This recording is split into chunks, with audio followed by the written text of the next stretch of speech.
Yeah.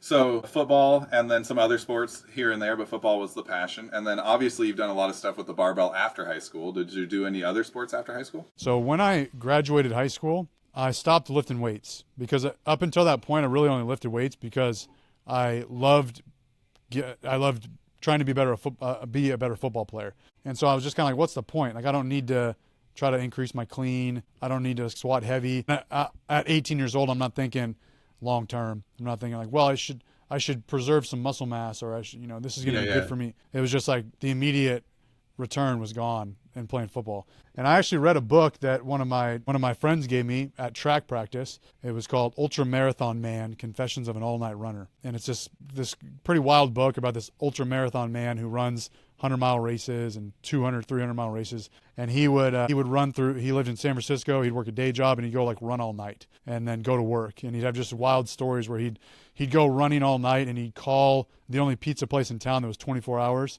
And he'd be like, when can you deliver it? And they'd be like, oh, we'll be there in 40 minutes. And he'd like figure out where he was going to be in 40 minutes. And they'd drop it off as he was running down the street and he'd eat the pizza. It's just a cool book. And I was like, this sounds cool. I'm going to start running. And so I went and ran 4 miles and then started just running 5 days a week. And so I just started running for a good year. That's all I did. I would run a whole bunch. And then, eventually figured I needed to do something with my life. And so I wanted to join the Marine Corps. And I think that prepped me well for going to the Marine Corps. But anyways, in the Marine Corps, after all the initial training, when we finally had some downtime, a lot of the guys were deciding what to do with their downtime. And like if we had a weekend off, you guys, I'm sure, Josh, you know how this is. Weekends, they'd want to go to a bar if they were able to, or they'd want to go get some alcohol somehow, go get drunk at a hotel. They'd go to the strip club, just go blow their whole paycheck. It's like the first, go buy a Mustang. The first time they got some money. It's the first time they got a paycheck. So they'd go do all that, and I wasn't into any of that. So I was like, what am I going to do? They had a gym on base. And so I was like, oh, just start going to the gym. And I just kind of fell back in love with the gym. I was a little bit homesick, being away after like half a year, being away from my family, and it was just kind of, it felt familiar. It was reminiscent to go back into a gym and to get in a squat rack and do some squats. So I just kind of fell in love with it all over again.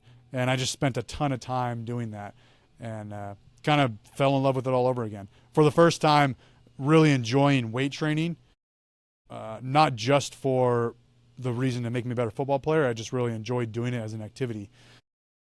And then eventually I wanted to just totally transform myself. I was, when I got out of boot camp, I was 6 feet tall, 75 pounds. And I was like, oh, I want to gain a bunch of weight. So I started eating at the chow hall, started eating in seconds at the chow hall, wanted to bulk up, and just started eating like a madman and lifting weights. And that was just my thing. Did you ever fall in the dirty bulk trap and just gain like 40 pounds that was a bad 40 pounds to gain? So I gained 90 pounds in about a year and a half. I went from, no, it would have been, yeah, almost. So I went 170, 175 to 255. So not quite 90 pounds, but I had gained all that in about a year and a half. And yeah, hell yeah.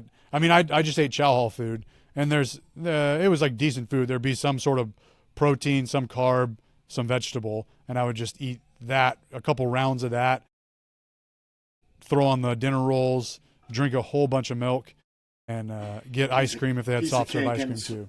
Cake and saran wrap there. Yeah, yep, cake. that kind of stuff. So I would just, so yeah, I was eating a bunch of good food, but just calories. I would just fill my face up with calories because I was still, I would say, very health conscious going into boot camp. And so I was still somewhat health conscious. Like, okay, I should eat decent food, not just French fries only. Right. So I was eating a bunch, but I was just eating a ton of good food, like a ton. They would have like a, quarter, like a leg of chicken, and I would just eat the chicken skin, mashed potatoes and gravy, dinner rolls, all that kind of stuff. So Yeah, it's I funny. guess it was a dirty bulk. Yeah, almost everybody who, goes through their first bulk hits what's called, a dirty bulk or a dreamer bulk, right? And you just eat and eat and eat and gain weight. And almost everybody gets to a point where they're like, no, I've gone too far. Yeah, it took me like over 10 years to realize that, but Yeah. yeah, and it was addicting, man, because I would eat and eat and eat, and I'm a newbie. I'm getting these newbie gains, and I would the weight on the bar would just keep going. Like, can you Flying. imagine going to the gym and you're like, okay, today I'm going to squat 185 pounds because I did last week, and you end up squatting like 225,